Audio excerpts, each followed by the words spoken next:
Doing load testing for iodine deficiency on people throughout America, it was discovered by one of the main labs that did 21,000 tests that 96% of the people tested were deficient in iodine, many of them chronically. Now, this is an enormously important problem to deal with because it's so easily corrected. Simply take iodine. And in most people's opinion in the nutritional world, there is no better source of iodine than that which comes from kelp because it has the natural cofactors that support it in your body, and it has been chelated, as the term is, for consumption by the body by the plant itself, which is different from taking metallic iodine. Now, what is important about iodine if you do not have it in your diet? Obviously, we all know to some degree that the thyroid is really stressed and cannot function properly or produce thyroxine if it does not have sufficient iodine. So immediately we know we're interfering with thyroid function if we're deficient. Thyroid function, if it's interfered with, can produce a number of effects. Aside from destroying your sense of well-being because your body is chronically stressed by not having enough thyroxine in it, it also slows down your metabolism and can cause weight issues with people and other factors. In addition to the problem of thyroid is that the body itself has a number of other uses for iodine. In fact, virtually every cell in the body has a receptor for an ion of iodine.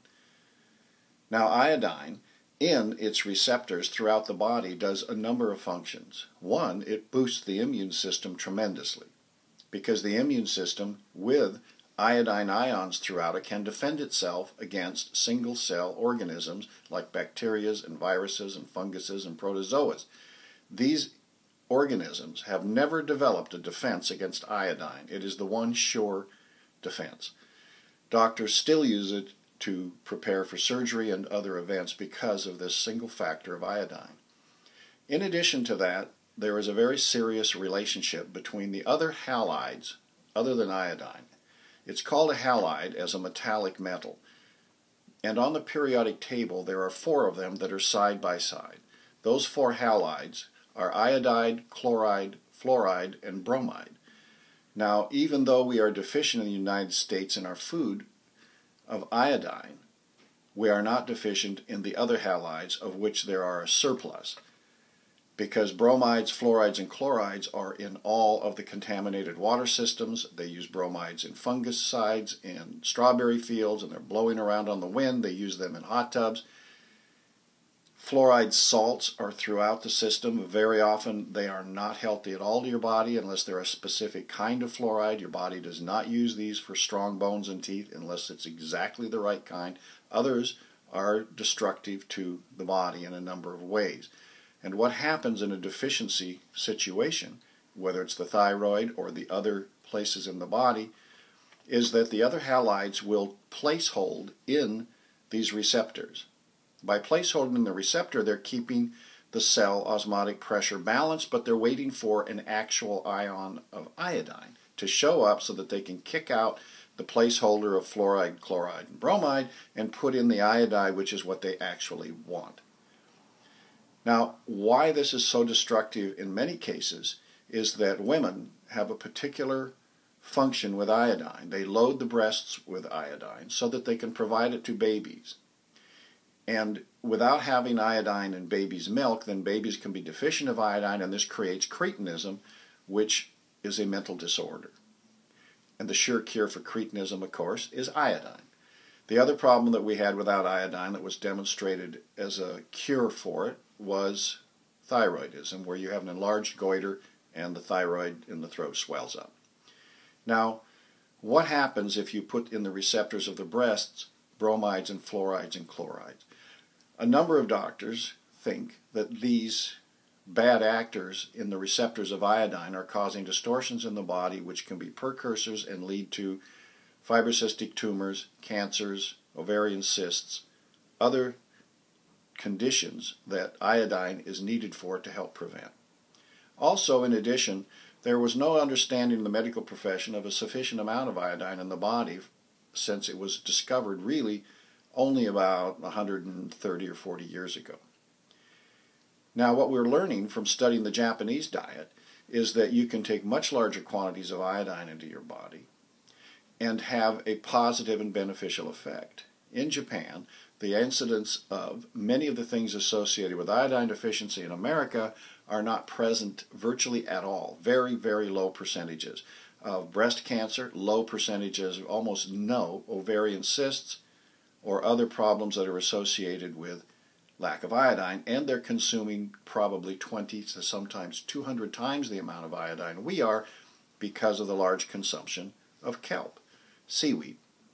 So, how are we going to get iodine into our diet? You can take Idorol or one of the other formulas, which is metallic iodine with a potassium acid form of iodine, and you can absorb a fairly large percentage of it, but it is not the best and most usable form for the body. The best way to take it is from the kelp kingdom.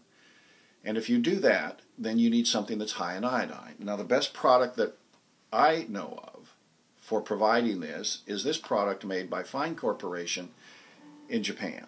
This product, called Kelp Root Tablets, contains an extremely high level of iodine because it has been concentrated. They have removed also 90% of the sodium in it because the minerals that are connected with seaweed, of course, are high salt content from the ocean. And if you're interested in treating your body for deficiency of iodine, you do not want to load it up with so much sodium that you create a different kind of a problem. So this particular product, which is high in a number of other minerals, so this particular product, which is high in a number of other minerals as well, produces in the body a sufficiency of iodine at the beginning of taking it, if you feel you're deficient and have any of the characteristics associated with it, lethargy, fatigue, problems of that nature, along with fibrocystic tumors or other things, then you can take as many of these tablets as you want. 15 to 25 would not be out of reach until you reach a place where your body is excreting the iodine. Now, what has been observed in the use of kelp, this particular product, and some other sources of iodine in a study is that in the cycle of the study, you will find that when you start taking the iodine in, the body and the urine will start excreting high levels of sodium, salts, and will start secreting high levels of the other halides, which are fluorides, chlorides, and bromides. And then as those start to decrease in excretion, as the cellular receptors clear, then increasing amounts of iodine will begin to be excreted.